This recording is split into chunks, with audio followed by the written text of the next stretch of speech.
அனைவருக்கும் அருள் சரவணனின் அன்பு வணக்கங்கள். ஊர்ல ஒரு பெரிய பணக்காரன் இருந்தான். அவனுக்கு இந்த குதிரை பந்தயத்த போய் பார்க்கறது அவனுக்கு ரொம்ப பிடிக்கும். அந்த மாதிரி பார்க்கும்போது அவனுக்கு ஒரு ஒ ஒரு எண்ணம் தோன்றுச்சு. சரி ரெகுலரா அ ஒவ்வொரு பந்தயத்திலயும் ஜெயிக்கக்கூடிய குதிரைய நம்ப வாங்குனா, நம்பளும் பந்தயத்தில ஜெயிக்கலான்னு சொல்லிட்டு, அந்த இருக்கிறதுலயே எது பெஸ்ட்டான குதிரையோ, எது ஃபர்ஸ்ட் வருமோ அந்த குதிரைய அவன் வாங்குறான். வாங்கி கொஞ்ச நாள் பார்த்துட்டு வரான். அதுக்கப்புறம் அந்த குதிரைய திருப்பி பந்தயத்தில விடுறான். அப்ப பந்தயத்தில விடும்போது என்ன பண்ணுதுன்னா, அந்த குதிரை தோத்து போகுது.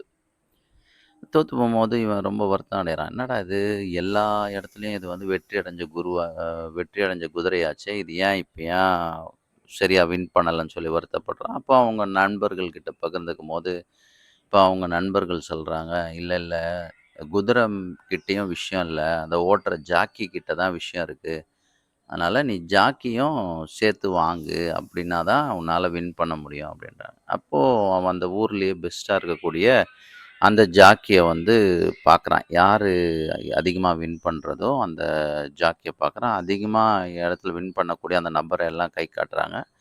அவருக்கான உரிய பணத்த குடுத்து ஒவ்வொரு பந்தயத்திலும் கலந்துக்கிறதுக்கு இவரு வாங்குறாரு. அவன் வேற எதுலயும் கலந்துக்காத அளவுக்கு இவரு அவனுக்கு வேண்டிய பணத்த குடுத்து அதில இது பண்றாங்க. இப்படி என்ன நடக்குது அப்படின்னா, அப்போ குதிரையும் வெற்றி அடைய குதிரை, ஜாக்கியும் வெற்றி அடையக்கூடிய ஜாக்கி. அப்போ 2த்தையும் வச்சு அதுக்கப்புறம் வரக்கூடிய பந்தயத்தில விடுறான். ஆனா பார்த்தீங்கன்னா, அந்த பந்தயத்தில அந்த குதிரையும், அந்த ஜாக்கியும் 3வதோ, 4வதோ வராங்க. அப்போ இவனுக்கு ரொம்ப வருத்தம் அடையறான். ஏன்னா நான் பெஸ்ட்டு இதையும் குடுத்தேன். பெஸ்ட்டு குதிரையும் குடுத்தேன், பெஸ்ட்டு ஜாக்கியும் குடுத்துருக்கேன். ஆனா அவங்க வெற்றி அடையல.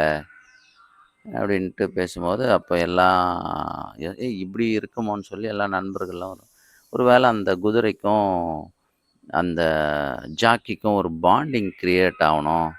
பாண்டிங் கிரியேட் ஆவாத வரைக்கும், அத ஓட்டுறவங்களோட அந்த ஒரு பிணைப்பு இருந்தா மட்டும் தான் ஜெயிக்க முடியும் அப்படின்னு சொல்றான். இது பாருங்க இந்த கத. ஒரு மனிதனுடைய வாழ்க்கையிலயும், அது கணவன் மனைவி உறவா இருக்கட்டும், பெற்றவங்க பிள்ளைங்களோட உறவா இருக்கட்டும், இது எல்லாமே ஒரு பாண்டிங் வராத வரைக்கும் அந்த குடும்பமே ஒரு கணவன் மனைவி உறவும் மேம்படுறதுக்கு வாய்ப்பே இல்ல. என்னதான் ஜாக்கி, குதிரை மாதிரி கணவன் மனைவி நல்லா ஓடுறவங்களா இருந்தாலும், நல்லா உழைக்கிறவங்களா இருந்தாலும், நல்ல குணங்கள் இருந்தா கூட, அவங்க 2 பேருக்குள்ள ஒரு பாண்டிங் வரணும். இது ம் நம்ம வேலை செய்யக்கூடிய இடத்துல இருக்கக்கூடிய நமக்கு மேல இருக்கக்கூடிய மேலாளரோ, அப்ளைனா இருக்கக்கூடியவங்களோ, ம் அவங்க கூட நமக்கு ஒரு நல்ல பாண்டிங் வரலன்னு வச்சுக்கங்களேன், நீங்க என்னதான் சிறந்த திறமைசாலியா இருந்தாலும் வெளிய வராது. ஒரு சிறந்த உழைப்பாளியா இருந்தாலும் பேர் வராது. அப்போ அவங்க கூட நல்ல ஒரு உறவ மேம்படுத்திக்கிறது நம்பளோட கடமை. இந்த உறவ மேம்படுத்திக்காம, குடும்பத்திலயும் சரி, வெளி வட்டத்திலயும் சரி, உங்களுடைய தொழில்லயும் மேம்பாட்ட அடைய முடியாது. அப்போ இத நம்ம ஃபாலோ பண்ணாலே வாழ்க்கையில நல்லா வரலாம். வாழ்த்துக்கள் உங்க அனைவருக்கும். வாழ்க வளமுடன். அடுத்த பதிவுல சந்திப்போம். நன்றி.